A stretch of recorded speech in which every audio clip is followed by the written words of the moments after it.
Underline చేశారా? అతడు చేయునదంతయు సఫలమగును. ఆమేన్. ఎవరు అతడు?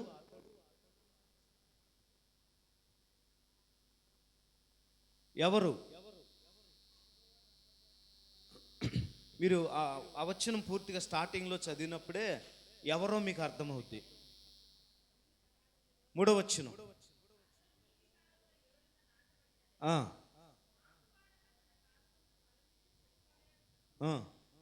ఎస్, అతడు చేయునదంతయు.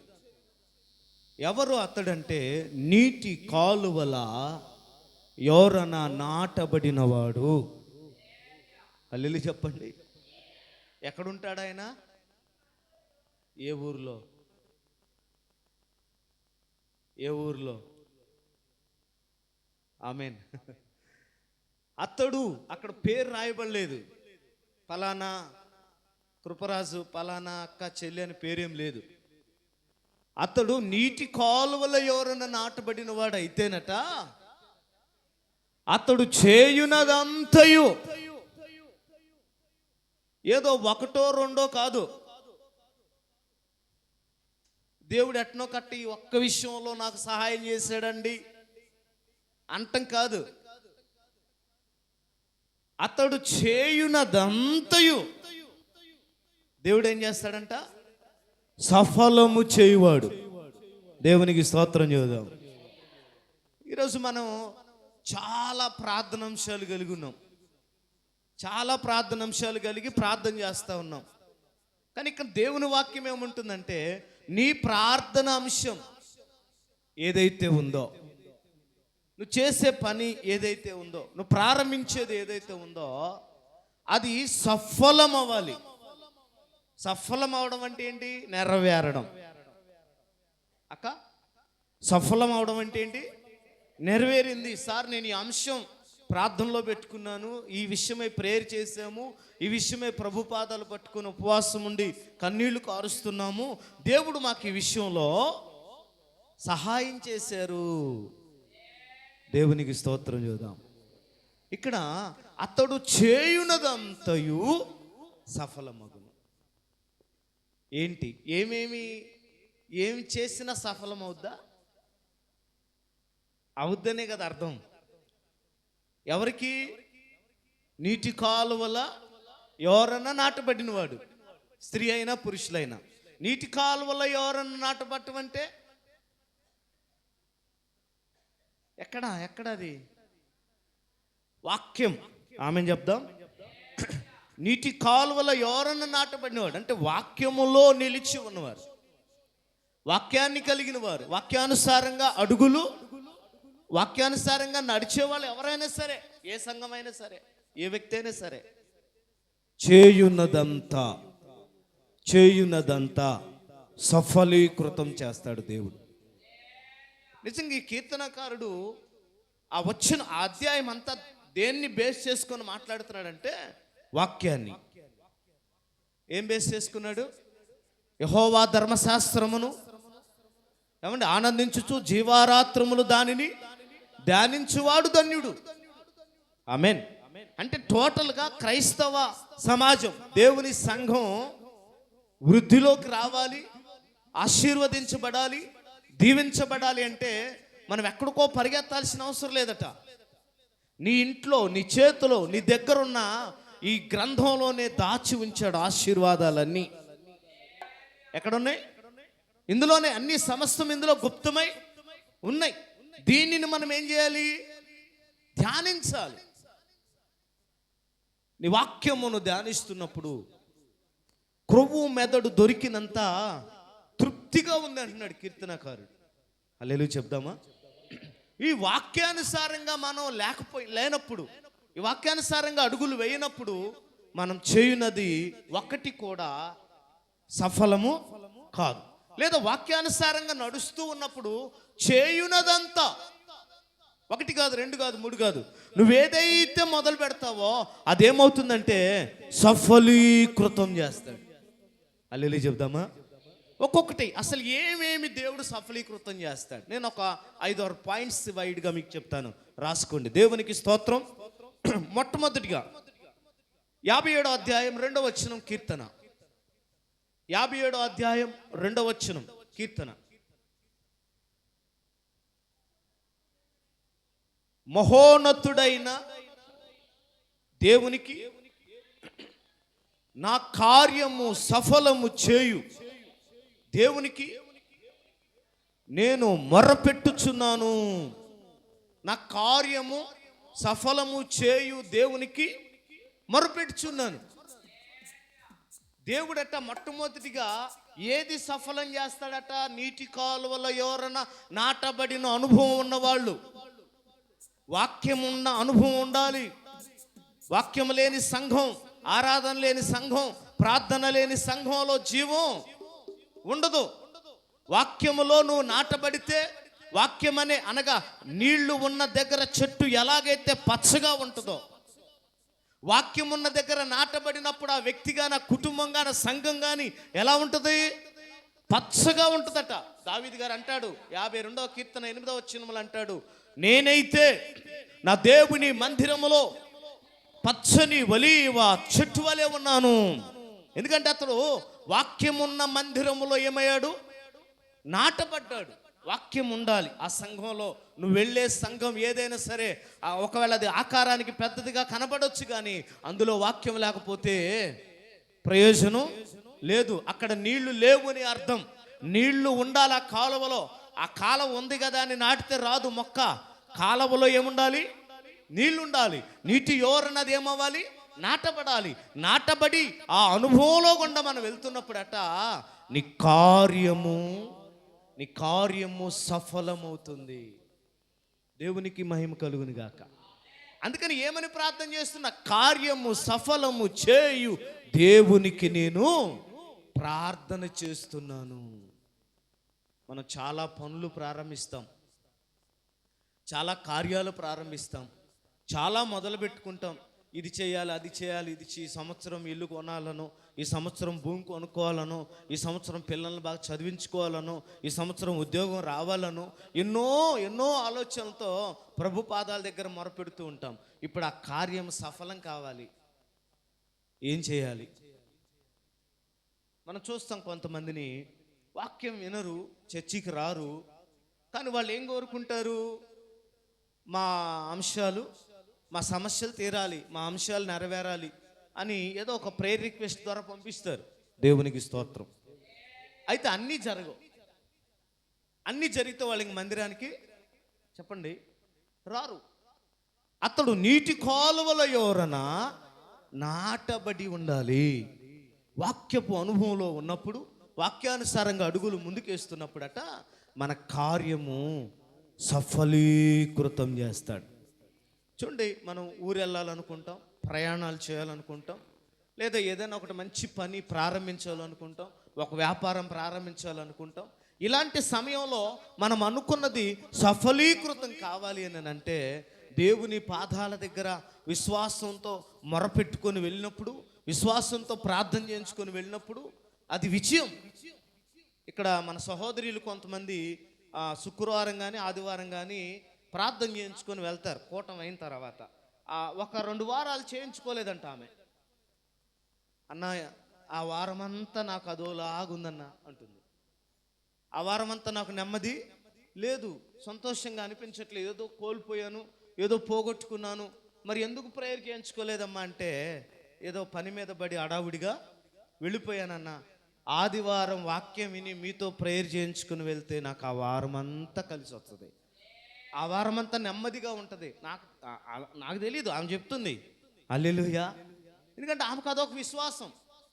మీరు నమ్మండి, వాక్యం చెప్పిన దైవ సేవకుడు ఆ వాక్యం అనుభవంలో దేవుని ఆత్మచేత నింపబడి ఉంటాడు. వాక్యం చెప్పిన దైవజనుడు మీ ఎదుట నిలబడి ఉన్నప్పుడు నాకు తెలిసి అడవుడిగా వెళ్ళటం కంటే ఒక చిన్న ప్రార్థన చేయించుకోవాలి, వెళ్ళండి, మీ కార్యము సఫలీకృతం అవుతుంది. దేవునికి స్తోత్రం చూద్దాం. అందుకే చాలామంది ఎందుకు ఉండి వెయిట్ చేసి ప్రేయర్ చేయించుకొని వెళ్తారంటే, వాక్యం చెప్పినప్పుడు దేవుని ఆత్మచేత దైవజనుడు ఏమవుతాడు? నింపబడతాడు. మీకు తెలుసో లేదో, యేస్కేలు ప్రవక్త ఆ ఎముకల లోయలోకి వెళ్ళిన తర్వాత ఆత్మావేశము గలవాడై దేవుని ఆత్మ చేత ప్రవచించాడు. ప్రవచించినప్పుడు ఏం జరిగింది? ఎండిపోయిన ఎముకలు చెప్పండి, అతను తలపెట్టిన కార్యం ఏమైంది? అక్కడ అడుగుతాడు, నీ కంటికి ఏం కనపడుతున్నాయ్యా అని అడిగితే, ఎండిపోయిన ఎముకలు నాకు కనబడుతున్నాయి అన్నాడు. ఆ ఎముకలు మనుషులు అవుతారా? ఆ ఎముకలు నడవగలవా? ఆ ఎముకలు బ్రతుకుతాయా అని క్వశ్చన్ చేస్తున్నాడు. ఎవరో ఎహెజ్కేలు క్వశ్చన్ చేస్తున్నాడు. ఇవి ఎలా బ్రతుకుతాయి, ఇవి ఎలా జీవం కలిగి ఉంటాయి అంటే, నువ్వు ప్రవచనమెత్తి వాటితో మాట్లాడు అన్నాడు. హల్లెలూయా. నువ్వు ప్రవచనమెత్తి మాట్లాడితే దేవుడు ఏం చేస్తాడు? జీవం లేని ఎముకల్లోనికి ఏమొచ్చింది? జీవం వచ్చింది. దేవునికి స్తోత్రం.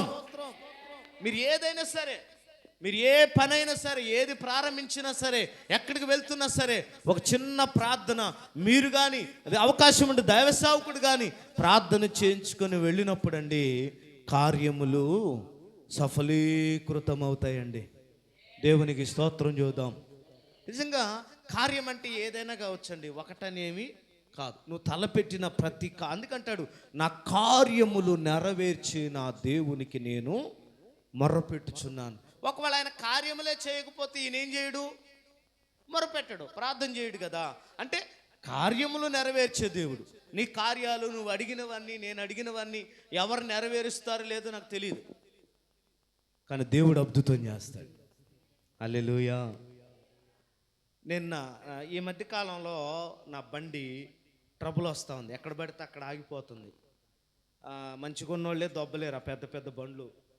కన్నా దొబ్బాలంటే దొబ్బలేం పెద్ద బండ్లు. నేను దొబ్బలేను, నాకు తెలిసిన నా పరిస్థితి. ఈ ట్రబుల్ వస్తుందని షోరూమ్కి వెళ్ళాను. ఇది లాస్ట్ వీక్లో వెళ్తే, సార్ ఇది మెయిన్ పార్ట్స్ అన్నీ కొంచెం వీక్ అయిపోయినాయి, ఈ మార్చాలి, ఒక 6-7 వేలు వరకు ఖర్చు వస్తుందని చెప్పాడు. సరేలని చేపించిన నేను 10 రోజుల క్రితం. చేపిస్తే మళ్ళీ సేమ్ ప్రాబ్లం వచ్చింది. సార్ ఇంకెట్లా మీరు ప్రతిసారి పెట్టుకోవాలంటే కష్టమైద్ది, కొత్త బండి తీసుకోమన్నాడు. కొత్త బండి తీసుకోండి మీకు ఇస్తాం సార్ అన్నారు. అయ్యా నా దగ్గర డబ్బులు లేవయ్యా, నేను తీసుకోలేనంటే, లేదు సార్ మీ బండి మేము ఎంత కొంతకి వేసుకుంటాము, మిగతాది మీరు ఈఎంఐలు కానీ లేదా సమ్ డబ్బులు ఉంటే కట్టుకోండి అని అన్నారు. ఎందుకు చూడంగానే బండి బాగుందనిపించింది, తీసుకోవాలనిపించింది. మొత్తానికి నిన్న బండి తెచ్చినండి, కొత్త బండి వచ్చింది, అది ఎదురుగానే పెట్టినాం. దేవుని స్తోత్రం. నేనేమంటానంటే, కొన్నిసార్లు మనం అడగకుండా ఊహించకుండానే కొన్ని పనులు జరిగిపోతాయి. నా దేవునికి తెలుసు, నా సేవకుడు అది ఆగిపోతే దొబ్బుకొని వెళ్ళలేదు, ఎవరో ఒకళ్ళు వచ్చి దాన్ని చెయ్యాలి. అంతవరకు నేను వెయిట్ చేయాలి. ప్రార్థన చేశాను, వెళ్ళాను. అనుకోకుండా 1,12,000 రూపాయల బండి 1,00,000 రూపాయలకే చేతులు పెట్టారు వాళ్ళు. దేవునికి స్తోత్రం. హల్లెలూయా. పొద్దున వెళ్ళాము, సాయంకాలం డబ్బులు తీసుకొని రమ్మన్నాడు. ఏం చేయాలో నాకు అర్థం కాల. గ్లోరీ ఇది 1 తులం బంగారం ఉంది ఇంట్లో, అది తీసుకెళ్ళి పెట్టా. ఇంకో 30,000 తక్కువ ఉంది. ప్రార్థన చేస్తుండగా ఎప్పుడో పోయిన సంవత్సరం డిసెంబర్ నెలలో ఒక సహోదరి కోయిట్లో ఉన్నారు. మా గతంలో భోజనం కూడా పెట్టించారు మీరు, ఆ అక్క మీకు ఐడియా ఉంటుంది, చూడలేదులే. భోజనం కూడా పెట్టించారు. అక్క ఎప్పుడో అన్న మీకు నాకు దేవుడు సహాయం చేసినప్పుడు మీకు కొంత కానుక పంపిస్తాను, ఇప్పుడైతే నా దగ్గర లేదని చెప్పింది. ఆమె నిన్నటి దినాన 30,000 రూపాయలు అకౌంట్లో పడేసింది. దేవునికి స్తోత్రం. నిజంగా అవసరం ఎరిగిన దేవుడు అండి. నాకు దేవుడు తెలుసు ఏదే వాళ్ళనో అనుకున్న, ఎవరిని నేను అడగలేదు, ఎందుకంటే సంఘానికి తెలియదు నేను బైక్ కొనే విషయం. ఎందుకంటే కొంతమంది కొంటది, డబ్బులు లేవు అంటనే ఉన్నాడు, అన్నీ కొంటాం. హల్లెలూయా చెప్పండి.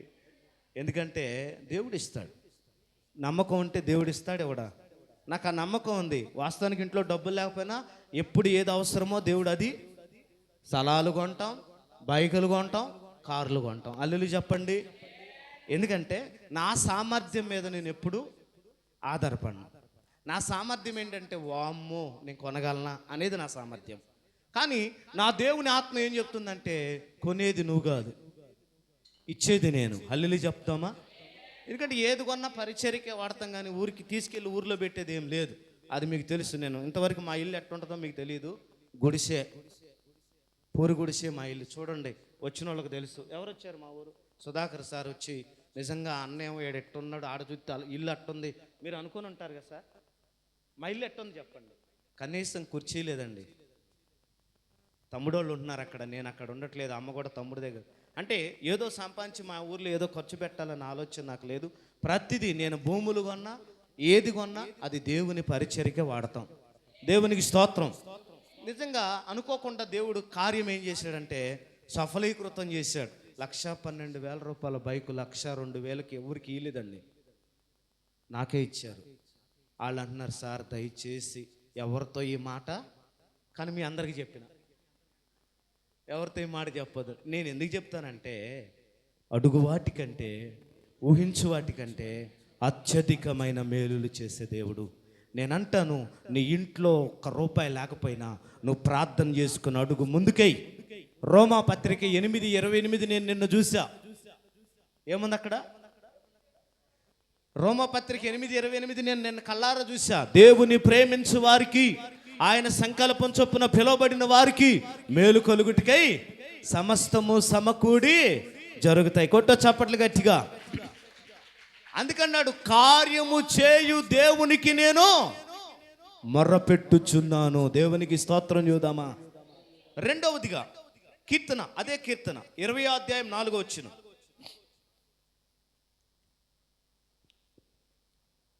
20వ అధ్యాయం 4వ వచనం. నీ కోరిక సిద్ధింపచేసి నీ ఆలోచన యావత్తును సఫలపరచును. దేవునికి స్తోత్రం. రెండవదిగా ఏం నెరవేరుస్తాడంటే దేవుడు ఆలోచన బయటకు చెప్పేదేనా? చెప్పండి. ఆలోచన అనేది బయటికి చెప్తామా? చెప్పం. ఆలోచనలో ఉంటుంది, ఇలా జరిగితే బాగుండు అని. అనుకోరా మీరు? నాకు ఇలా జరిగితే బాగుండు ప్రభువా. ఒక ఆలోచన నీకు కలుగుద్ది, నీ పిల్లల విషయంలో కదా, నీ అప్పుల విషయంలో, నీ అనారోగ్య విషయంలో, కుటుంబ విషయంలో నీకు ఒక ఆలోచన ఉంటుంది. కానీ దేవుడు ఏది చూస్తాడంటే ఆలోచన కూడా. ఏం చూస్తున్నాడు? ఏం వింటున్నాడు? ఆలోచన కూడా ఎరిగిన వాడండి ఆయన. దేవునికి స్తోత్రం. నువ్వు బయటికి చెప్పటం గురించి కాదు నేను చెప్పేది ఇక్కడ. అందుకే ఒక భక్తుడు అంటాడు, నా ఊహలు పుట్టకమునుపే నా సర్వం నెరిగిన దేవా, ఇహ పరములలో నీవే నా కోర్కెలు తీర్చడి ప్రభువా, ఇహ పరములలో నీవే నా కోర్కెలు తీర్చడి ప్రభువా. దేవునికి స్తోత్రం. నువ్వు బయటికి చెప్పకపోయినా కూడా నీకు ఊహలో పుట్టిందనుకో, ఊహలో అనిపించింది, నీకు ఒక ఆలోచన వచ్చింది. ఎందుకంటే నువ్వు చెప్పేది ఎవరికంటే దేవునికి. ఒకవేళ నువ్వు అడిగినా, నోరు తెరిచి అడిగినా, నీ తల్లిదండ్రులు, అన్నదమ్ములు, అక్క చెల్లెల్లో, బంధువులు నీకు సహాయం చేయకపోవచ్చు. కానీ నీటి కాలువలో ఎవరన్నా నాటబడి ఉండు, నీటి కాలువలో ఎవరన్నా నాటబడి అలాగ ఉండు. ఏదో ఒకరోజు మొలకెత్తుతావు, ఏదో ఒకరోజు ఫలిస్తావు, ఏదో ఒకరోజు పుష్పిస్తావు. అది ఎక్కడ ఉండాలి? నీటి కాలువలో ఎవరన్నా నాటబడి ఉండాలి. ఎన్ని రోజులైనా కానీ అలాగ ఉండాలి, కాసుకొని. ఏం చేయాలి? అలాగ ఉండాలి. యాయీరు వచ్చాడు పొద్దున, అలా ఉన్నాడు, అంతే. ఉన్నాడా లేదా? పరిస్థితులన్నీ ఏమైపోయినాయి? తారుమారు అయిపోయినాయి. అనుకున్నట్టు జరగలేదు యాయీరు జీవితంలో. కూతురు చనిపోయింది, చావు బ్రతుకుల్లో ఉందని వచ్చాడు. ప్రభు వెళ్దాం, నేను వస్తానని చెప్పాడు.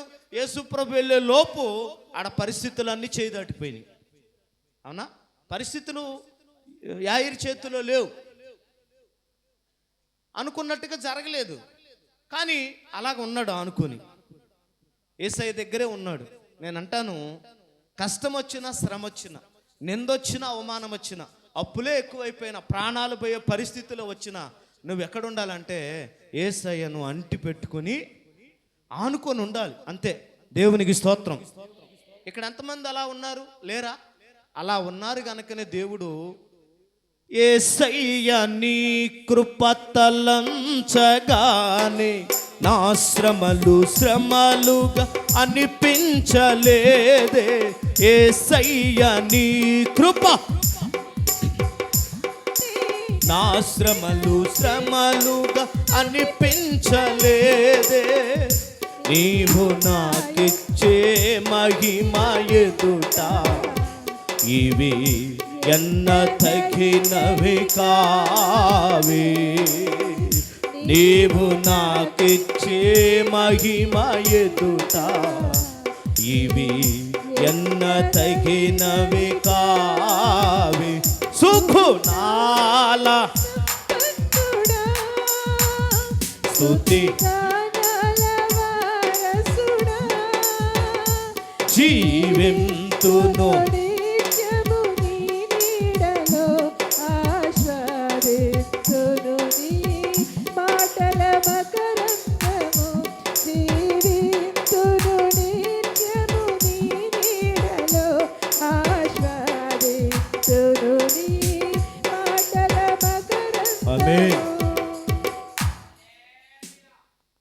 ఎన్ని మాటలు వచ్చి ఉంటాయండి యాయిరికి.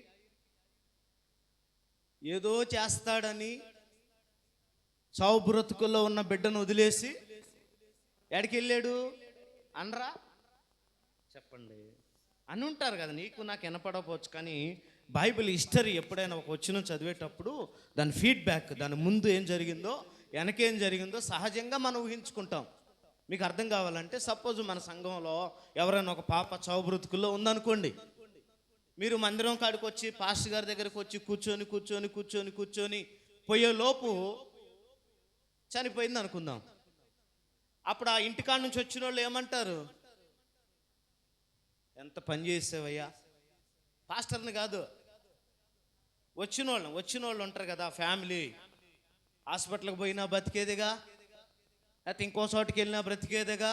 నువ్వు ఆ పాస్టర్ గారు ఏదో వస్తాడు చేస్తాడు ఏదో అవుతుందని చెప్పి వచ్చావు, ఆయన ఎంతవరకు రాలేదు, ఊరికి అనవసరంగా కూతుర్ని పోగొట్టుకున్నావు అనరా అంటారు. ఇవన్నిటిని కూడా ఆయన తట్టుకున్నాడు. నేనేమంటానంటే దేవుడు నీ ఆలోచన యావత్తు సఫలపరుస్తాడు. యాయీరుకున్న ఆలోచన ఏంటంటే ఆయన వచ్చి నా బిడ్డ మీద చేతులు ఉంచాలి. ఇది ఆయన ఆలోచన. ఏంటి ఆయన ఆలోచన? యేసుప్రభు వచ్చి నా బిడ్డ మీద చేతులు ఉంచాలి. ఇది ఆయన ప్రార్థన, అదే ఆయన ఆలోచననే, అదే ఉద్దేశంతో వచ్చాడు. కానీ యేసుప్రభు వచ్చే లోపు ఏమైంది? అక్కడ పరిస్థితి చేయి దాటిపోయింది. మనుష్యులకు అసాధ్యం, దేవునికి సమస్తం సాధ్యం. చేయి దాటిపోయిన పరిస్థితులను కూడా దేవుడు తిరిగి నీ అండర్లోకి తీసుకురాగలడు, నీ స్వాధీనంలోకి తీసుకురాగలడు.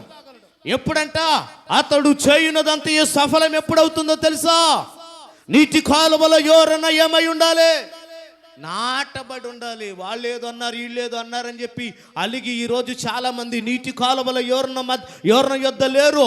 ఒకవేళ నీటి కాలువలో ఎవరన్నా ఉన్నా కూడా నెమ్మది లేని వారిగా ఉన్నారు. అవునా కదా?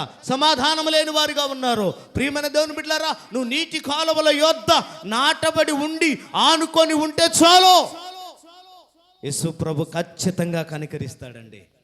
నేను అంటాను, ధోనిలో ఉండాలంతే. ఎక్కడ ఉండాలి? యేసయ్య మన ధోనిలో ఉన్నాడు అనుకోండి, వరదలు వచ్చినా శ్రమలు వచ్చినా కష్టాలు వచ్చినా ఏమవుద్ది? ధోనిలో ఉన్నాడు కాబట్టి ఆటోమేటిక్గా అక్కడ పరిస్థితిని ఏం చేస్తాడు? యేసయ్య మార్చివేస్తాడు. అసలు ధోనిలో యేసు ప్రభు లేకపోతే పరిస్థితి చెప్పాలా? కష్టం కొద్దిగా కదా. ఆయన రావాలి, చూడాలి, అద్భుతం చేయాలి. దేవునికి స్తోత్రం చేద్దాం. అదే ఆయన మన ధోనిలో ఉంటే, ఆయన మనతోనే ఉన్నప్పుడు ఏమవుతుంది? చూస్తూ ఊరుకుంటాడా? నువ్వు నష్టపోతుంటే, ఏడుస్తుంటే, ఏమన్నా నీ జీవితం విచ్ఛిన్నం అయిపోయినప్పుడు, నీ జీవితం అధోగతి పాలైపోయినప్పుడు, లేకపోతే నీ కుటుంబం నీ పిల్లలు ఏడుస్తూ కూరుస్తున్న పరిస్థితుల్లో దేవుడు ఒకవేళ నీ ఇండ్లు అనే ధోనిలో ఉంటే, నీ కుటుంబం అనే ధోనిలో ఉంటే, నీ జీవితంలో యేసయ్య ఉంటే ఆయన చూస్తూ ఊరుకుండేవాడు కాదండి. పరిస్థితిని మార్చి చక్కబెట్టి వెళ్ళేవాడు. ఆయన ఆలోచన యావత్తును ఆయన ఏం చేస్తాడంట? సఫలీకృతం చేస్తాడు. హల్లెలూయా. యాయీరు యొక్క ఆలోచన ఏంటంటే, అబ్బాయి మీరు ఎన్నన్నా చెప్పుకోండి, నాకు ఒక విశ్వాసం ఉంది, నేను ఒక ఉద్దేశంతో వచ్చాను. ఏంటి ఆ ఉద్దేశం? యేసు ప్రభు రావాలి, నా బిడ్డ మీద చేతులు. ఇది అతని ఆలోచన. దేవునికి స్తోత్రం చెప్పండి. ఇప్పుడు అతని ఆలోచన ఎవరికి తెలియదు. రకరకాలుగా అనుకున్నారు, రకరకాలుగా మాట్లాడుకున్నారు. ఎవరైనా సరే సహజంగా వాళ్ళే కాదు, మనమైనా సరే ఏదైనా జరుగుతానే అసలు ఆడు ఏం జరిగిందో మనకెవరికి తెలీదు, ఏం జరిగిందో వాస్తవం నీకు తెలియదు, నాకు తెలియదు. కానీ మనం మాత్రం ఏం చేసుకుంటాం చెప్పండి? నారదుడికి చెల్లెలం అయిపోతాం, నారదుడికి తమ్ముళ్ళు అయిపోతాం. అల్లెలు చెప్పండి, అవునా కదా? అసలు అది ఏం జరిగిందో నీకు తెలియదు, నాకు తెలియదు. అది ఏదో జరిగిందంటే అనగానే ఇంకా అట్టా ఇట్టా నీ ఊహకు మించిన డైలాగులు వేసుకుంటావు. వాటికి కూడా లెక్క చెప్పాలి, మీకు తెలుసో లేదో, అవునా కదా? వాటికి కూడా ఏం చేయాలి? తెలిసింత తెలియకంత మాట్లాడుకున్నాం అనుకోండి, దానికి కూడా మనం దేవునికి లెక్క అప్పు చెప్పాలి. దేవునికి స్తోత్రం. ఎన్నెన్నో ఊహించుకున్నారు, అనవసరంగా పోయాడు అక్కడికి, మందులు లేవా, మాకులు లేవా, అక్కడ పోయి ఇక్కడ పోయి బతికించుకోవచ్చు కదా. ఆ యేసు ప్రభు దగ్గరికి వెళ్ళాడు, ఆయన ఇంతవరకు రాలేదు, కూతురు చచ్చిపోయింది, ఇప్పుడైనా పోయి పిలవండ్రా బాబు ఆ పిచ్చోడిని అన్నారు. హల్లెలూయా. యేసు ప్రభు అంటాడు, నమ్మిక మాత్రం ఉంచయ్యా. దేవునికి స్తోత్రం. నీ ఆలోచన యావత్తు ఎరిగిన దేవుడు ఆయన. చప్పలు కొట్టు గట్టిగా, దేవునికి స్తోత్రం. ఒకవేళ నీ కష్టం, నీ బాధ, నీ శ్రమ, నీ దుఃఖం ఇతరులకు చెప్పుకోలేని పరిస్థితుల్లో కేవలం నువ్వు ఆలోచన కలిగి దేవునికి మాత్రమే చెప్తున్నావా, ఆ ఆలోచన కూడా దేవుడు ఎరిగి ఉన్నాడు. దేవునికి స్తోత్రం. అందుకే మనం పాడతాం, ఎరిగి ఉన్నానయ్యా నీకేది అసాధ్యము కాదని, తెలుసుకున్నానయ్యా నీవెప్పుడు మేలు చేస్తావని, ఎరిగి ఉన్నానయ్యా నీకేది అసాధ్యము కాదని, తెలుసుకున్నానయ్యా నీవెప్పుడు మార్పులేని దేవుడనివని, మాట ఇచ్చి నెరవేర్చువాడని, మారని వాగ్దానములు మా కొరకి దాచియుంచినావయ్యా, ఎరిగి ఉన్నానయ్యా నీకేది అసాధ్యము. దేవునికి స్తోత్రం చెప్పండి. సృష్టికర్త అయిన దేవుడు నువ్వు కలిగి ఉన్నావు, సర్వాంతర్యామి అయిన దేవుడిని మనం కలిగి ఉన్నాం. నీ కోసం ప్రాణం పెట్టిన దేవుడు నీతోనే, చెప్పండి, నీ దోణిలో ఉన్నాడమ్మా, నీ ఇంట్లో ఉన్నాడమ్మా, నీ దగ్గరే ఉన్నాడమ్మా. పరిస్థితులు చేయి దాటిపోతుంటే ఒకవేళ నువ్వు కలవరపడొచ్చేమో కానీ దేవుడు నీ పక్కనున్నాడన్న సంగతి నువ్వు మరచిపోవద్దు. అందుకంటాడు, నీటి కాలువలో ఎవరన్నా నువ్వు నాటబడి ఉండాలి అంటే యేసయ్యతో, చెప్పండి చెప్పండి, యేసయ్యతో మనం ఉండాలి. ఆయనతో మనం ఉన్నప్పుడు ముళ్ళ బాట కూడా పూల పాన్పుగా మార్చగలిగిన దేవుడు ఆయన. దేవునికి స్తోత్రం చేద్దాం. ఒకే ఒక్క విశ్వాసం అండి, ఆయన వచ్చి చేతులు ఉంచుతాడు. యేసయ్య వస్తాడు, నా బిడ్డ మీద చేతులు. ఇదే విశ్వాసం. అరే బాబు నీ కూతురు చనిపోయిందరంటే ఇంకా అదే ధ్యాసలో ఉన్నవారు నువ్వంటే, అవన్నీ నాకు అనవసరం, అవన్నీ నాకు అనవసరం. ఒకటే ఆశ, ఏంటి? యేసుప్రభు వస్తాడు, చెప్పండి చెప్పండి, నా బిడ్డ మీద చేతులు ఉంచుతాడు. ఆడేమన్నా కానీ ఎండిపోయిన ఎముకలను లెక్కింప సఖ్యము కాని మహాసైన్యముగా మార్చిన దేవునికి ఇది అసాధ్యమా? చనిపోయిన బిడ్డ, ఇక్కడ మీరు అండర్లైన్ చేసుకోండి, రాసుకోండి, గుర్తుపెట్టుకొని, చనిపోయిన బిడ్డను బ్రతికించటం కష్టమా? నీకున్న సమస్యలు తీర్చడం కష్టమా? ఏది కష్టం? వాస్తవానికి చనిపోయిన వాళ్ళని బ్రతికించటమే కష్టం కదా. అలాంటి కష్టమైనదే దేవుడు చేయగలిగినప్పుడు నీకున్న సమస్యను ఆ కష్టం దగ్గర పెట్టండి, నీ ఆలోచన ఆ కష్టం దగ్గర పెట్టండి, నిన్ను కలవరపెట్టే సమస్య అక్కడ పెట్టండి. దానినే చేయగలిగినప్పుడు ఇది దేవుడు చేయలేడా? అది యాయీరు యొక్క నమ్మకం. చప్పలు కొడదాం, దేవునికి స్తోత్రం. హల్లెలూయా. ఇంకొక మాట చదువుదాం. దేవుడు ఏం చేస్తాడంటే, ఆలోచన యావత్తు సఫలపరచు దేవుడు. నిన్న నేడు నిరంతరం మారనే మారవు, నా జ్ఞాపకాలలో గ్లోరీ. నిన్న నేడు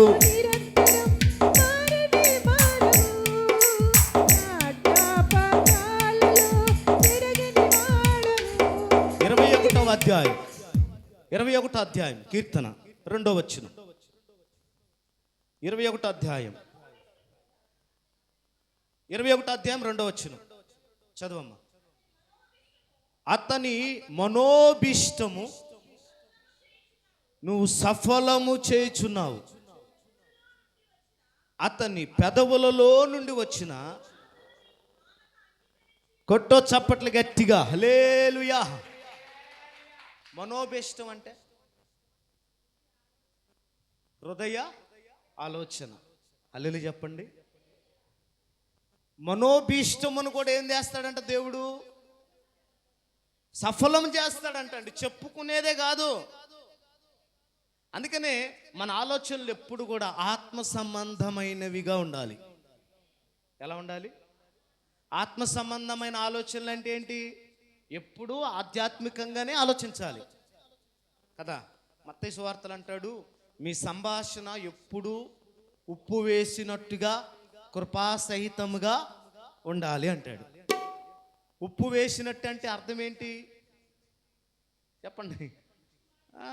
ఇప్పుడు 10 కేజీలు చేపల కూర వండినా, నువ్వు పెద్ద పెద్ద చేపలు తీసుకురా, చిన్న చిన్న చేపలు తీసుకొచ్చి వండినా, ఇంకా అదే పెద్ద పెద్ద ఇంకా రేట్ ఎక్కువ ఉన్న చేపలు పులస ఏంటండి, పులస విలస 2 ఉంటాయిలే. పులస కూర వండినా అందులో ఏమేయాలి చెప్పండి? ఉప్పు ఉండాలి. ఉప్పు వేస్తేనే రుచి. దేవునికి స్తోత్రం. అందుకని మనం కూడా మన సంభాషణ ఎలా ఉండాలంటే ఆత్మ సంబంధమైనది. మీ ఆలోచన లోక సంబంధంగా ఆలోచిస్తే మనకు అలాగే జరుగుతాయి. ఆధ్యాత్మికంగా ఆలోచించండి. పరిస్థితులు అయితే మన కళ్ళ ముందు ఏముండవు. ఇంట్లో డబ్బులు ఉండవు, ఆస్తులు ఉండవు, ఐశ్వర్యాలు ఉండవు. కానీ మన ఆలోచన మాత్రం ఉన్నతంగా ఉన్నప్పుడు ఏం చేస్తాడంటే దేవుడు ఉన్నతమైన ఆలోచనలు ఆయన సఫలీకృతం చేస్తాడు. హల్లెలూయా. అంటే మనకున్న దాన్ని బట్టి బేస్ చేసుకుంటే మనం ఏం చేయలేం. అవునా కదా? ఇప్పుడు మీరు నమ్ముతారో లేదో, పులివెందలని నేను వచ్చాను. ఏం తీసుకొచ్చాను పులివెందలు వచ్చేటప్పుడు? ఏంది అలా ఏం లేదు కూడా తేటానికి. అన్నం వండుకునే పాత్రలో 2 సూట్ కేసులు, బట్టలు. మరి దేవుడు ఇప్పుడు ఇవన్నీ ఎలా వచ్చినాయి? నాకున్న దాన్ని బట్టి చూసి ఇవ్వలా. మన విశ్వాస పరిమాణం, నేను ఎప్పుడు చెప్తుంటాను, మన విశ్వాస పరిమాణం ఏమవ్వాలంటే ఎప్పుడు డల్లుగా ఉండకూడదు, ఉన్నతంగానే ఉండాలి. దేవుని స్తోత్రం చెప్పండి. మనోభీష్టము, హృదయ ఆలోచనలు కూడా దేవుడు ఎరిగి ఉన్నాడు. దేవునికి స్తోత్రం. అందుకనే లూసిఫరు కూడా బయటికి చెప్పలా. మీరు గ్రహించారా ఆ సందర్భం? లూసిఫరు బయటికి అనుకోలేదంట. ఏమనుకుంది? మనసులోనే, హృదయంలోనే అనుకుందంట. ఏమనుకుంది హృదయంలో? చెప్తారా కొద్దిగా? ఏమనుకుంది? లూసిఫర్ ఎవరో మన ఫ్రెండ్ కదా, మన అందరికి ఫ్రెండ్ ఒకప్పుడు. ఏమనుకుందంటే మీరందరూ సంఘం, నేను వర్షిప్ లీడర్ని. నేనెవరో వర్షిప్ లీడర్ లూసిఫర్. నా పేరు నా మీదే పెట్టుకుంటాం. మళ్ళా మిమ్మల్ని ఎవరినన్నా లూసిఫర్ అన్నాను అనుకో, అమ్మో నన్ను ఏంది అన్న అట్ట తీసుకున్నాడు ఏంది బావం, అమ్మో నన్ను అట్ట పోల్చుకున్నాడే, యేసుప్రభుతో నన్ను పోల్చుకోకుండా అనుకుంటారు. అందుకని నేనే లూసిఫర్ అనుకోండి. నాకు అప్పు చెప్పాడు దేవుడు. ఏం చెప్పాడు? ఈ దోతలన్నిటినీ నువ్వు ఆరాధనలో నడిపించాలా. దేవుని స్తోత్రం చెప్పండి. ఆరాధన ఇది కాదు, ఇక్కడ కాదు ఆరాధన. ఎక్కడ జరిగింది ఆరాధన చెప్పండి ఎక్కడ? ఇక్కడ జరిగే ఆరాధనలు చూసి ఇంత బారు చెప్పుకుంటారు. ఇట్టన ఆరాధన, అట్టన ఆరాధన, మా సంఘంలో అట్ట కాదు, ఈ సంఘం ఎన్నో చెప్తారు. ఆరాధన ఇక్కడ కాదు, అక్కడే ఇష్టపడ్డాడు దేవుడు. అది ఎలాంటి ఆరాధన? మనం ఆరాధన చేసేటప్పుడు ఒక్కొక్కళ్ళు ఎక్కడెక్కడికో పోతారు, ఏడుండరు, ఏడుకో పోతారు, గట్టిగా చప్పట్లు కొట్టరు, పాట రాదు, ఏ ఊరు చేసే పనులు చేస్తారు, క్రమానికి భిన్నంగా చేస్తున్నారు. అక్కడంట గడప కమ్ముల పునాదులు అధురుచున్నవి దేవా, నీ నామమనే ఆలయమందున, నీ నామమనే ఆలయమందున స్తుతి ధూపము వేసెద నిరతము నీకు, స్తుతి ధూపము వేసెద నిరతము నీకు. పరిశుద్ధుడు పరిశుద్ధుడు పరిశుద్ధుడు అని నిత్యము దూతలతో కొనియాడబడుచున్న నా యేసయ్యా, నిత్యము దూతలతో కొనియాడబడుచున్న నా యేసయ్యా. హల్లెలూయా. ఎప్పుడు? ఆదివారం, శుక్రవారం, అవునా? చెప్పండి, ఎప్పుడంట? నిత్యము దేవదూతలతో ఏమవుతున్నాడు ఆయన? కొనియాడబట్టం అంటే ఏంటి? దేవుణ్ణి మహిమపరుస్తున్నాయి దూతలు. వీళ్ళు చెప్పండి. అది ఎలాగ మనకులాగా కాదు. మనం ఒకళ్ళు పాడితే పాడతాం, కొడితే కొడతాం, లేకపోతే పాస్టర్ గారు ఎన్నన్నా చెప్పండి, నేను ఇంతే, నన్ను ఏం చేయలేం, వాళ్ళని వదిలేస్తాం అంతే, దేవునికి అప్పు చెప్తా అంతే, మనం ఏం చేయలేం. అక్కడ అలాగ లేదండి. నేనేం కోరుకుంటానంటే పరలోకములో జరిగే ఆరాధన భూమి మీద కూడా జరగాలి.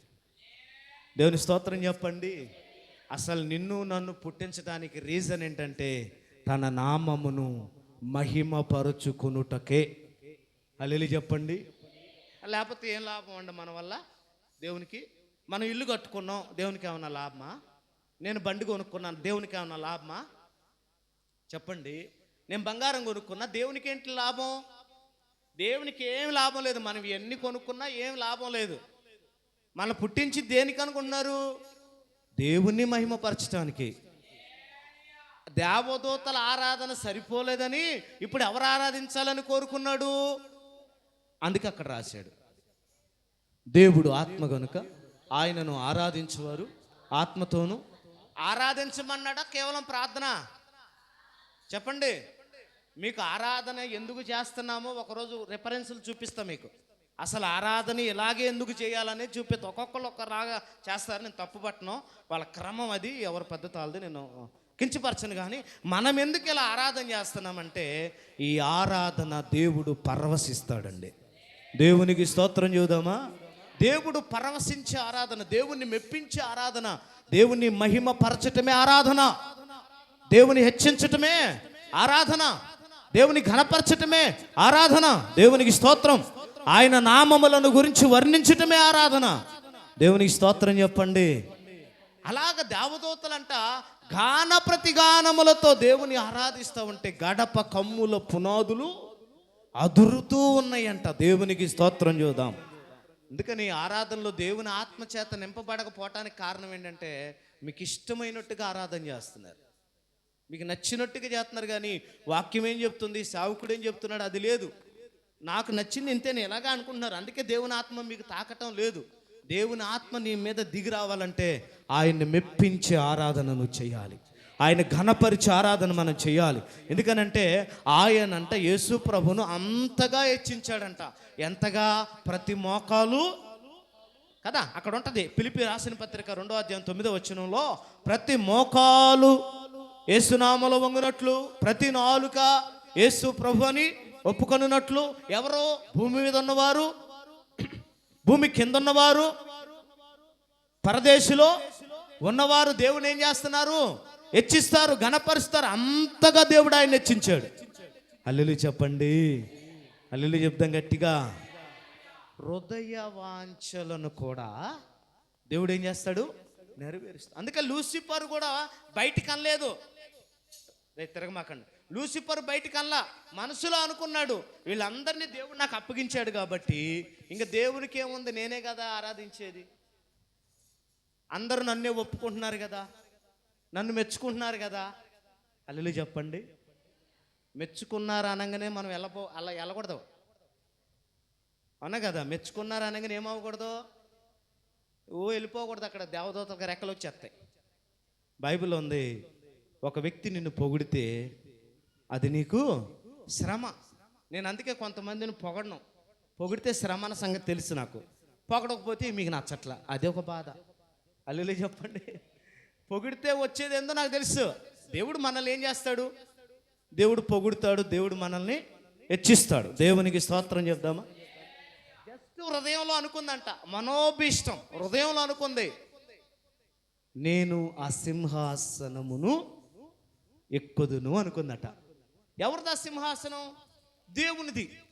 నీకు దేవదూతలను అప్పచెప్పేసరికే, సంఘాన్ని నడిపించమనేసరికే నువ్వే దేవుళ్లాగా ఫీల్ అయిపోతావా? నువ్వు మనస్సును గర్వించితివి గనుక అదే అంటాడు బైబిల్ యెషయా గ్రంథంలో ఏమన్నాడు? మనస్సున గర్వించి నువ్వు చెడిపోతివి. దేవుని స్తోత్రం. పాతాళానికి నువ్వు త్రొక్కబడతివి. తేజో నక్షత్రమా, వెక్కువా చుక్క, నిన్ను నువ్వు ఏం చేసుకున్నావు? హెచ్చించుకున్నావు. కాబట్టి ఏమైపోయింది? పాతాళానికి తొక్కబడింది. బయటికి అనలా, మనస్సులో అనుకుందంట. నేను అంటాను, నీ హృదయాభిలాష, నీ మనోవాంఛ, నీ హృదయంలో ఒక ఆశ కలిగి ప్రార్థన చేయి. నీ పిల్లల విషయంలో, భర్త విషయంలో, భార్య విషయంలో, కుటుంబ విషయంలో నువ్వు హృదయంలో అనుకొని ఒక చిన్న ప్రార్థన నువ్వు చేయగలిగితే అది కూడా దేవుని దగ్గరికి చేరుతుందండి. అది కూడా దేవుడు వింటాడండి. దేవునికి స్తోత్రం. సామెతల గ్రంథం 16వ అధ్యాయం. సామెతల గ్రంథం 16వ అధ్యాయం 3వ వచనం.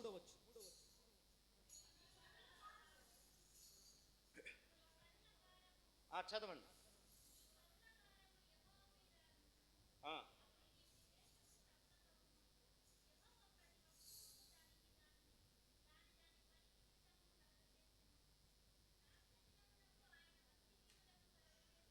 దేవునికి స్తోత్రం చెప్దాం. ఎన్నోది ఇది? 2, 3, 4వది. ఇక్కడ ఏం నెరవేరుస్తాడంట? ఉద్దేశములు. ఉద్దేశం అంటే,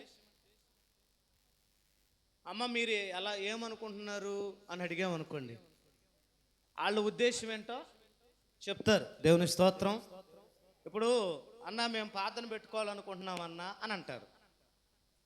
ప్రార్థన పెట్టుకోవటం అనగానే నేనేం అడుగుతాను? అమ్మ మీరు ఏమనుకుంటున్నారు? భోజనాలు ఎట్లా ఏంటి అన్న? ఈసారికి పప్పు రసం అనుకుంటున్నామన్న, మా పరిస్థితులు బాగలేవు కాబట్టి మా పప్పు రసం అనుకుంటున్నాం. ఇంకొంతమంది బాగానే చేద్దాం అయ్య గారు అంటే వాళ్ళ ఉద్దేశం. అది మనకు తెలిసేది కాదు. ఉద్దేశములు కూడా దేవుడు ఏం చేస్తాడంట? సఫలము చేయును. దేవునికి స్తోత్రం. దావీదు గురించి అంటాడు, అతడు నా ఉద్దేశములన్నీ, అవునండి, నా ఉద్దేశములన్నీ ఎరిగాడట, నెరవేర్చాడట. అందుకే నా హృదయానుసారుడు అన్నాడు. హల్లెలూయా చెప్దామా?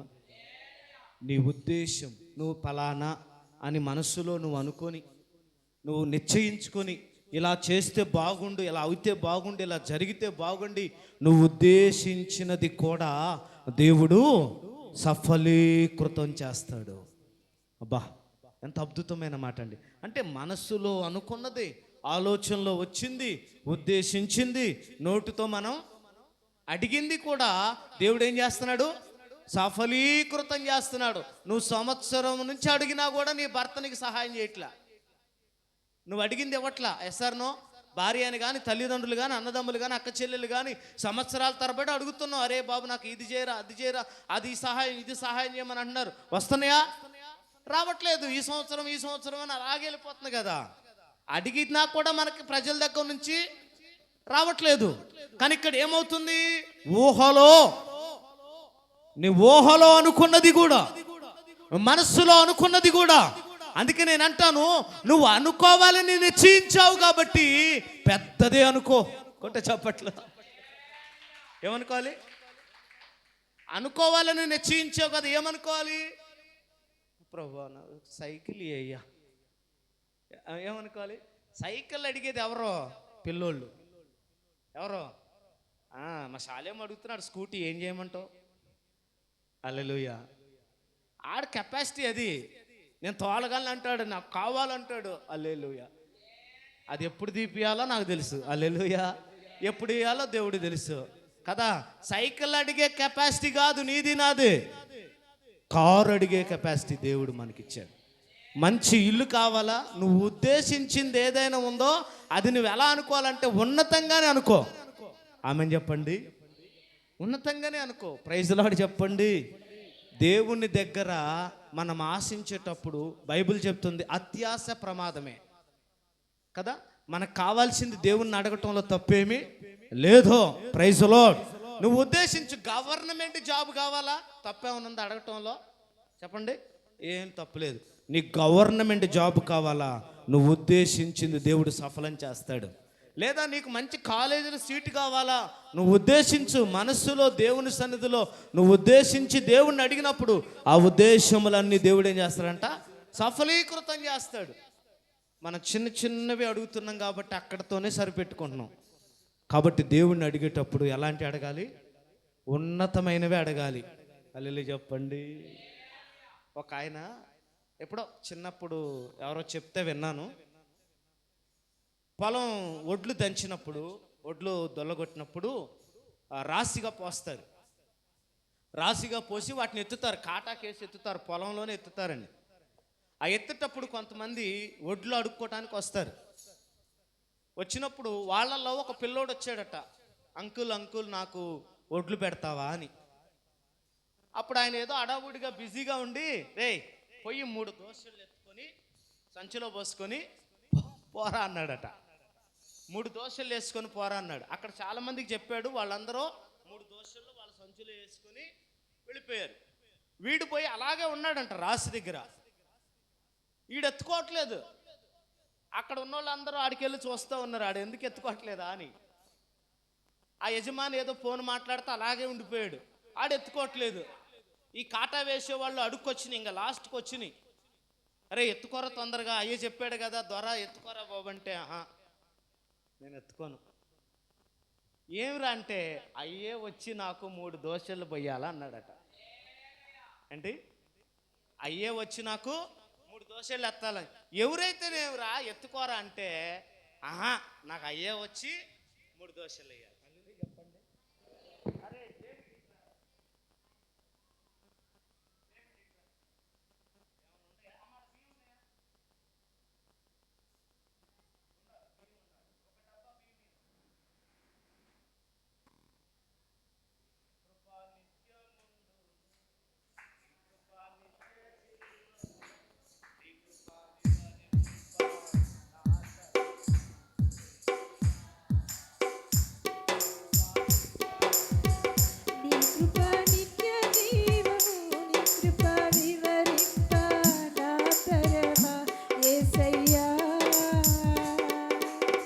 నీతిమంతుల గుడారాలలో వినబడుచున్నది రక్షణ సంగీత సునాదము. నీతి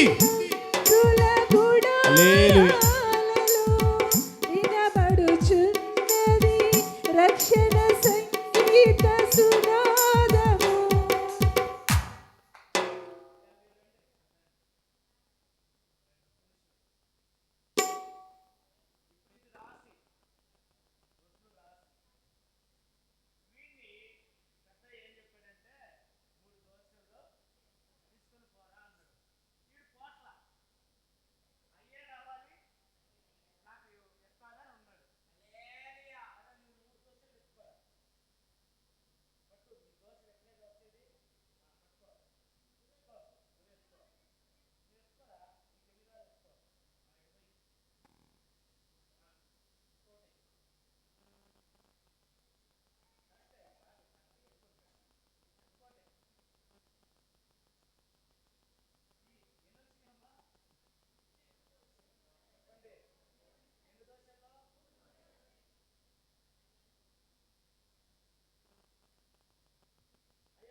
కానీ ఎక్స్పీరియన్స్ చేస్తే ఎలా ఉంటుందంటే మనకు ఒక ఐడియా వస్తుంది.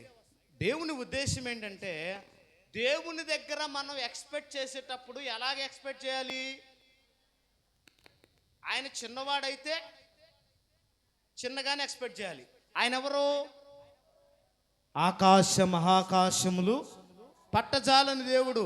ఇవన్నీ ఇచ్చింది దేవుని కోసం కాదు. ఇవేవి ఈ భూమి మీద కనబడేది ఏది దేవుని కోసం కాదు. ఎవరి కోసం? చెప్పండి చెప్పండి. ఒక చెట్టు నీ కోసమే, ఆ బియ్యం ఎవరి కోసం? మన కోసమే. ఒక పండు మన కోసమే, ఒక కాయ మన కోసమే, ఎనుము మన కోసమే, పక్షులు మన కోసమే, జంతువులు మన కోసమే, చేపలు మన కోసమే, పాములు. ఏది దేవుని కోసం కాదు. అల్లులు చెప్పండి. ఇవన్నీ నువ్వు నేను పుట్టక ముందే దేవుడు వాటన్నిటిని ఎవరి కోసం పుట్టించాడు? మన కోసం. అల్లులు చెప్పండి.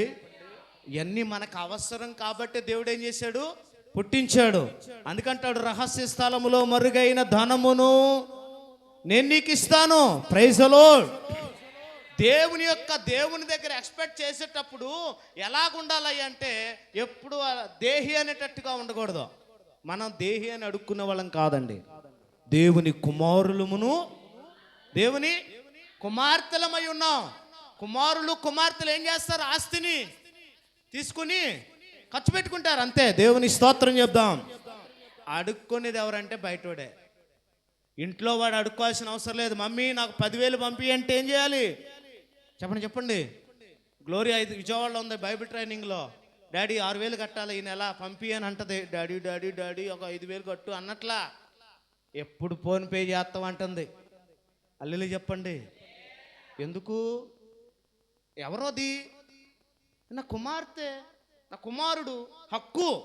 స్తోత్రం చెబుదాం. జస్ట్ మీకు అర్థం కావాలని పోలెక్కగా పిల్లల్ని తీసుకొస్తున్నాను. దేవుని దగ్గర కూడా మనం అలాగే ఉండాలి. అల్లులు చెప్పండి. నీ మనోభీష్టము కూడా దేవుడు వింటున్నాడు. హృదయ ఆలోచన ఎరిగిన దేవుడు, నీ ఉద్దేశములు కూడా ఎరిగిన దేవుడు. అందుకనే దేవుడు ఇచ్చేది అలాంటిదంటే అలా ఉంటుంది. మనం తీసుకుంటే ఒకలాగా ఉంటుంది, దేవుడిచ్చేది అలాగే ఉంటుంది. దేవుడు ఎప్పుడు అలాగే ఇస్తాడు మనకి. స్తోత్రం చెప్పండి. మనం ఇచ్చేది అలాగా డేవిడ్ ఎత్తుకున్నట్టు ఉంటుంది. దేవునికి మనం ఇచ్చేది ఏదైనా. కానీ దేవుడు రిటర్న్ మనకి ఇచ్చినప్పుడు ఎలా ఇస్తాడు? అలా ఇస్తాడు, కేజీల లెక్కలో. స్తోత్రం చూద్దాం. అంటే దేవుడు మనోభీష్టం, హృదయ ఆలోచన. నీ పిల్లల గురించి ఒక మంచిగానే ఆలోచించు. నీ భర్త గురించి మంచిగానే ఆలోచించు. భార్య గురించి మంచిగానే ఆలోచించు. ఇదిగో నా భార్య ఇలా ఉండాలి, ఈ స్థాయిలో ఉండాలి, ఈ నా పిల్లలు ఈ స్థాయిలో ఉండాలి అని ఉన్నతమైన ఆలోచన వారి పట్ల కలిగి ఉండాలి. హల్లెలూయా చెప్దాం. సేవ గురించి ఉందా? సేవ చేయాలనుకుంటున్నావా? నీ పిల్లల గురించి ఉన్నతమైన, నా కొడుకు గొప్ప సేవకుడు కావాలి, నా కొడుకు గొప్ప సువార్థికుడు కావాలి, అనేక ఆత్మలను నడిపించే సాధకుడు కావాలి. ఉన్నతమైనటువంటివి ఎక్స్పెక్ట్ చేసే దేవుని దగ్గర అడగాలి. తక్కువ అడిగావా దేవుడు తక్కువగా ఇస్తాడు. ఉన్నతమైనవి దేవుని దగ్గర అడగాలి. అందుకంటాడు, నీ హృదయ ఆలోచనలు కూడా, నీ ఉద్దేశములను దేవుడు ఏం చేస్తాడంట? సఫలీకృతం చేస్తాడు. నీకు ఒక ఉద్దేశం, ఆ ఉద్దేశాన్ని దేవుని దగ్గర పెట్టు. ఆ ప్రార్థన అంశం దేవుని దగ్గర పెట్టు. ఖచ్చితంగా నీ ఉద్దేశములు ఆయన సఫలీకృతం చేస్తాడు. ఈ వాక్యం దేవుడు దీవించును గాక. ఆమేన్. లేచి నిలబడదాం. ఇదే అంశం మళ్ళీ రాత్రి కూడా మనం ధ్యానం చేయబోతున్నాం. అయిపోలేదు. లేచి నిలబడదాం. ఒక చిన్న పల్లవి, ఒక చరణం పాట పాడతాను.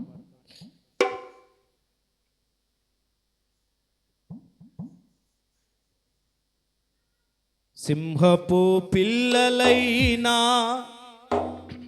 కొదువ కలిగి ఆకలిగొనినా, సింహపు పిల్లలైనా కొదువ కలిగి ఆకలిగొనినా, నీ పిల్లలు ఆకలితో అలమటింతురా, నీవున్నంత వరకు నీ పిల్లలు ఆకలితో అలమటింతురా, నీవున్నంత వరకు. ఆశ్చర్యకరుడా, నాలోచన కర్తవు, ఇతని తాను నిత్యము పోషించుచున్నావు. ఆశ్చర్యకరుడా, నాలోచన కర్తవు. చీకటి తొలగే నీతి సూర్యుడు నాలో ఉదయించి చీకటి తొలగే నీతి సూర్యుడు నాలో నీ సాక్షిగా వెలుగుమయమై తేజరిల్లెదను నీ ఉన్నంత వరకు నీ సాక్షిగా వెలుగుమయమై తేజరిల్లెదను నీ ఉన్నంత వరకు ఆశ్చర్యకరుడా నా ఆలోచన కర్తవు నిత్యుడగు తండ్రివి చాలేము రాజువు. దేవునికి స్తోత్రం. కూర్చున్నాం. సుష్మా మజ్జిగ తీసుకొచ్చారని చెప్పారు. బుజ్జి ఇప్పుడు ఏమైనా ఇస్తారా మజ్జిగ? భోజనంలోనేనా? నా లక్ష్మి అంటే మజ్జిగ ఇప్పుడు ఇస్తారా? భోజనంలోనా? భోజనంలో సరిపోతాయి అందరికీ? మరి రండి మజ్జిగ. అంటే భోజనం అందులోకి కాంపిటీషనేనా? అందులో తరం కాదు, అదే ఇప్పుడే ఇస్తే మంచిది. రైట్, కూర్చోండి. అక్కడ కాటా వేసేవాళ్ళు ఆ పిల్లోడిని అడిగారంట, అరే నువ్వు ఎందుకు ఎత్తుకోలేదురా అని. ఆడన్నాడంట, డేవిడ్ అంకుల్ మీకు తెలివే లేదు అంకుల్, నేను ఎత్తుకుంటే మొత్తం కలిపిన పావు కేజీ కూడా రావు, ఎత్తుకుంటే మొత్తం కలిపిన 3 దోశల్లో 1/4 కేజీ కూడా రావు. అయ్యో పెద్ద దోశడు కదా, హల్లెలూయా కదా, అయ్యేది పెద్ద దోశడు కాబట్టి ఆయన ఎత్తితే నాకు సంచి నిండిపోద్ది. హల్లెలూయా. దేవుడు మనకి ఎప్పుడైనా అలాగే ఇచ్చే దేవుడు అండి. ఆయన మనం ఇచ్చే దాని మీదనే దేవుడు ఏం ఆధారపడేవాడు కాకపోతే మన మనస్సు ఏంటో చూస్తాడు, ఏమి ఇస్తుందా ఏం పెడుతుందా లేదా అనేది మనసు టెస్టింగే. అందుకని ఏలియా ఏమంటాడు, మొదట అప్పము నాకు తీసుకురా అంటాడు. ఆడ ఏలియా స్వార్థపరులా కనపడతాడు మనకే. ఎలాగా? ఎలా స్వార్థం అంటే? స్వార్థం అంటే ఏంటి? ఆడ లేదని సంగతి తెలుసు, లేదని తెలుసు. 2 రొట్టెలు ఉన్నాయి, తల్లి కొడుకే. ఒకటి ఈయనకిస్తే ఒకళ్ళకే ఉంటుంది, ఇంకొకళ్ళు ఏమవుతారు, ఒకరోజు ముందు చనిపోతారు. అది తెలిసినా కూడా ఏమంటాడు, మొదట అప్పము నాకు తీసుకురా. ఆమె కాసేపు అనుకోవచ్చు, ఏంది ఈయన కొద్దిగా జాలి కనికరమే లేదే, మొత్తం అసలు ఏమని చెప్పినా మొదట నాకు అంటాడేంది ఈయన అని ఆలోచనలో కలిగి ఉన్నారు. కానీ అక్కడ దేవుడు ఆమెని ఏం పరీక్ష పెట్టాడంటే, ఈమె ఇవ్వగలుగుతుందా, ఇస్తుందా లేదా, అది అవతా కోసం. ఇచ్చిన తర్వాత ఏమవుతుందో తెలియదు ఆమె కూడా. తెలుసా? మీకు ఆమె తెలుసా? ఎవరికి తెలియదు. కానీ ఆమెకి ఇచ్చే మనసు ఉందా లేదా, పెట్టే మనసు ఉందా లేదా, అంతే. అక్కడ ఉంది లేదా అనవసరం, నీకు ఉందా లేదా మనసు, అంతే. Praise lord. నువ్వు పెట్టాలనుకుంటే దేవుడు ఇస్తాడు. Yes sir no? ఇప్పుడు దేవునికి నేను ఒక 10,000 ఇవ్వాలనుకుంటున్నా, ఈ వారంలో అని నువ్వు ప్రార్థనలో పెట్టావా ఎప్పుడన్నా? ఉదాహరణ చెప్తున్నానండి. ఎప్పుడన్నా ప్రార్థనలో నేను దేవుని పనికి పరిచర్యకి ఒక 10,000 ఇవ్వాలనుకుంటున్నా, ఈ సంవత్సరం యానివర్సరీ ఉంది, వచ్చే నెల ఆగస్టు 18, ఈ సంవత్సరం అసలు నా కుటుంబం ద్వారా భోజనాలు పెట్టాలి ప్రభా, నువ్వేం చేస్తావో నాకు తెలీదు, నాకు సహాయం చేయని నువ్వు ఏ రోజున ప్రార్థన చేసావా? అలా చేయలే మనం. యుద్ధంలో ఒక 500 అడిగితే అన్నట్టుగా ఉంటాం మనం. కాబట్టి అలాగే ఉంటుంది మన సామర్థ్యం. లేదు ప్రభువా నేను ఇలా చేయాలను. నేను ఉదాహరణ చెప్తానండి. పోయిన వారం అక్క టిఫిన్ పెట్టించింది, ఉప్మా. ఆమెకు అసలు తృప్తే లేదు నిజంగా. ఆ రోజు అండి ఏందో ఆడ ఉప్మా చేశారు, కొద్దిగా ఏదా దండిగా పెట్టాలా. హల్లెలూయా. ఏమనుకుంటుంది? దండిగా పెట్టాలా, ప్లేట్ నిండా కనపడాలి, అంతే.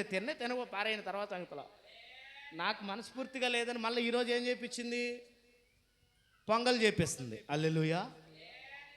మనస్సుకి ఏమనిపించాలంటే తృప్తి అనిపించాలి. ఆమె అనుకుంది. అలాగే దేవుని విషయంలో కూడా, ప్రభు నేను ఈ వారం ఇది చేయాలి, నువ్వు నాకు సహాయం చేయి. కేవలం మన అప్పుల గురించి అడుగుతున్నాం, అది స్వార్థం. దేవుని గురించి అడగాలి. ఇక్కడ చూడండి, ఆ మనస్సు ఏంటో చూశాడు దేవుడు. లేకపోయినా ఏం చేసింది ఆమె? రొట్టె తీసుకురావటానికి వెళ్ళింది, రొట్టె వేస్తుంది, పిండి తరిగిపోలేదు, నూనె తక్కువ కాలేదు. అలా ఎన్ని రోజులు చెప్పనా? 3.5 సంవత్సరాలు అంటండి. కొట్టండి చప్పట్లు గట్టిగా. ఎన్ని సంవత్సరాలు? 3.5 సంవత్సరాలు. ఆ కొంచెము పిండి తరిగిపోలా, ఆ కొంచెము నూనె తగ్గిపోలా. ఎందుకు చెప్పండి? ఆమెకి ఏ మనసుతో ఉంది? ఫస్ట్ ఒక మనసు వస్తుంది, బా ఇంతనా, అసలే లేని టైంలో, బా ఏం మీటింగ్లో ఏంటో అన్న, లేని టైంలో పెట్టాడు, నేను ఇవ్వలేకపోతున్నా అని ఒక బాధ. ఇది ఫస్ట్ ఫీలింగ్. తర్వాత ఏదేమన్నా కానీ ఈ మీటింగుల్లో నేను కూడా కాస్త ఒక చెయ్యి వేయాల, ఇది సెకండ్ వస్తుంది. ఈమె ఫస్ట్ అనుకుంది, ఏంది ఈయనకి బుద్ధి కొంచెమన్నా జాలి లేదే, అసలు ఆడు ఉందే 2 అప్పములు అయితే అందులో ఒకటి మొదట నాకు అంటాడు ఈయన అనుకుంటా పోయింది. ఆ ఉద్దేశంతోనే వేస్తుంది. కానీ దేవుడు ఏం చేశాడండి? ఆమె పిండి తక్కువ కానీ ఇలా చెప్పండి, ఉద్దేశములు నెరవేర్చే దేవుడు అండి ఆయన. హల్లెలూయా చెప్దాం.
శాలిని నాకు వేయలేదు, నువ్వు వేయలే నాకు.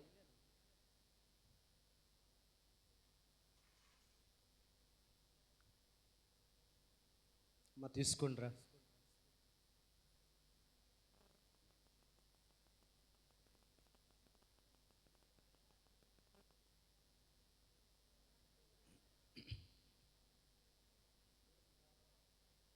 మా గ్లాసులు తీసుకోండి, తాగిన గ్లాసులు ఒకరు తీసుకోండి.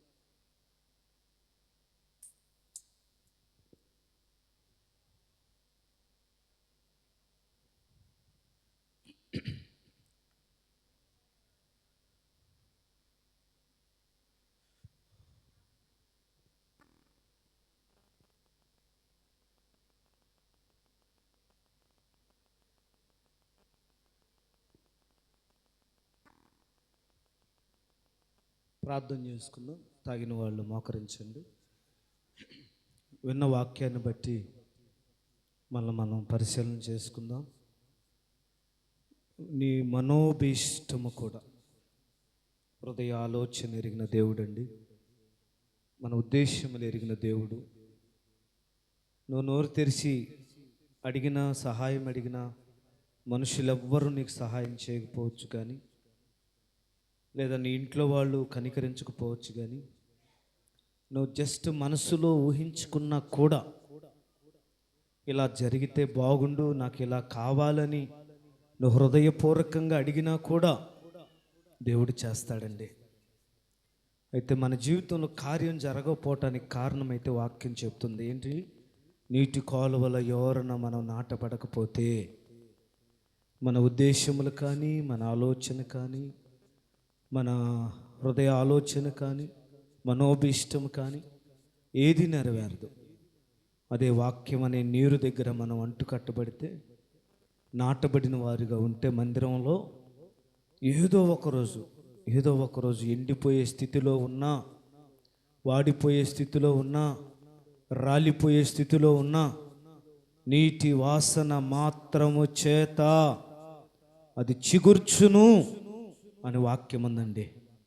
వాసనకే చిగురిస్తే అదే నీటి ఓరన నాటబడితే ఖచ్చితంగా నీ కన్నీళ్లు తొడబడతాయి. ఒకరోజు నీ దుఃఖం నాట్యముగా మారుతుంది. ఒకరోజు నీ ప్రార్థనకు దేవుడు ప్రతిఫలం ఖచ్చితంగా ఇస్తాడు.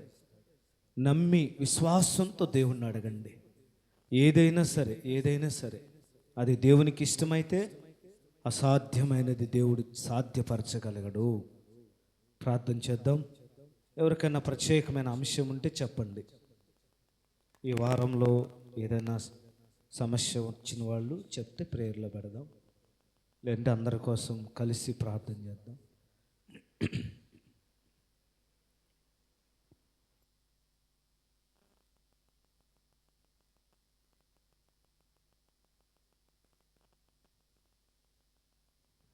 ప్రార్థన, చివరి ప్రార్థన. మొదటిగా మనం ప్రార్థన చేద్దాం. మరి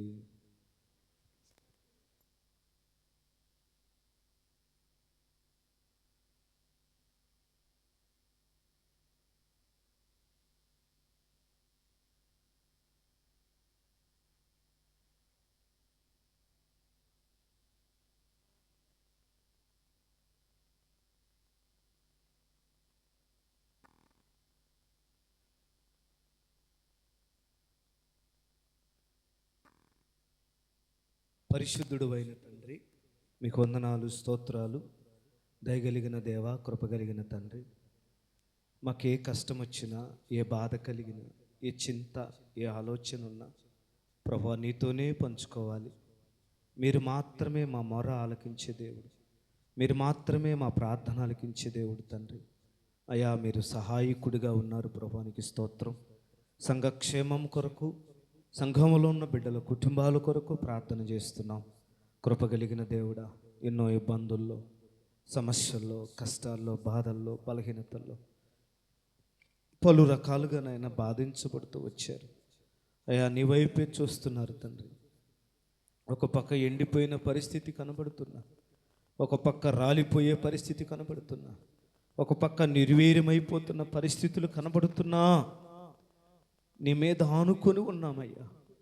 యాయీరు ఎలాగైతే కనిపెట్టుకొని ఉన్నాడో నీ మీద ఆనుకొని ఉన్నాం ప్రభా. మా ధోనిలో నువ్వు ఉంటే అద్భుతం ఏదో ఒకరోజు జరుగుతుందయ్యా. మీరు మాతో ఉంటే అక్కడున్న పరిస్థితులను మీరు చూస్తూ దాటిపోయే దేవుడు కాదు. ఒక గుడ్డివాడు పిలిస్తేనే నిలిచి ఆగి అతనితో మాట్లాడి అతనికి కనుదృష్టినిచ్చి నడిపించిన దేవుడవయ్యా. నీ ఓరన నాటబడిన ఉన్నామయ్యా. నీటి ఓరన నాటబడి ఉండి అడుగుతున్నాము తండ్రి, నీకు స్తోత్రం. ఆర్థికంగా ఇబ్బంది పడుతున్నవారు, రోగాలమయమైపోయే పరిస్థితులు అయా ఇబ్బంది పడుతున్నవారు, అనారోగ్య సమస్యలు, రోగాలు, ఆర్థిక పరిస్థితులు, కుటుంబ సమస్యలు, కుటుంబాల్లో గొడవలు, అల్లర్లు, ఆటంకాలు, సమస్యలు, ఇబ్బందులు పలు రకాలుగా బాధించబడుతున్న బిడ్డల్ని జ్ఞాపకం చేసుకోండి నాయన. కనికరించండి, కృప చూపించండి. దాటిపోవద్దయ్యా, విడిచిపెట్టొద్దు నాయన. చెప్పుకోలేని సమస్యలలో అయ్యా ఇబ్బంది పడుతున్న సంఘాన్ని మీరు దర్శించమని ప్రార్థన చేస్తున్నాం. ఉన్నవాడు